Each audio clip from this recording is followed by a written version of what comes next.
So अशी सगळी जमिनी परिस्थिती असताना कोण तरी हे दिल्लीकार येतात, भाटकारा कडेन सौदा करतात, गोंयकारांक चिड्डून उडयतात आनी येवन हांगासर दादागिरी करतात. सो हे कितें गोंयांत चलना? मुख्यमंत्री प्रमोद सावंतान मातशें लक्ष घालचें. एक पार्टी जो विकत घेतलो तो गौरव बक्षी आनी बाकीचे. हय तो म्हणटा कितें तो येता आनी आपूण म्हणटा बुल्डोजर हाडटलो, तुमकां कांय वाट ना, कांयच ना, घर बीन कांय ना म्हणटा. तो सीएम सराक इतल्याच मागणी आहा कित्याक आमची इतली वर्सां पयलींची केस चलता. म्हाज्या घर योजने अंतर्गत आमकां हे करून दिवचें. भायल्यान येयल्ले लोक त्या मुणकाराच्या सयत त्यो जागा विकत घेतात आनी मागीर मुणकाराक बाबड्याक म्हणजे मूळ गोंयकाराक आमच्या सतयतात.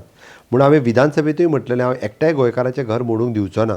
आनी आयजूय हांव परत सांगता की मूळ गोंयकाराचें घर जें हांवें खंयच्याच पद्दतीन हांव मोडूंक दिवचो ना. म्हज्या सरकारांत म्हजें घर हो कायदो हाडलो. स्वताच्या जागेंतलें घर आसूनी, गव्हर्मेंट लँडांतलें घर आसूनी, कोमुदात जागेंतलें घर आसूनी किंवा भाटकाराच्या जागेंतलें घर आसूनी, कायद्यान ताका अधिकार जर मुणकार म्हणून 300 स्क्वेअर मिटर मेळटा तो अधिकार ताका म्हाजें सरकार दितलें हें हांव ठामपणे सांगता. The voice for Coin.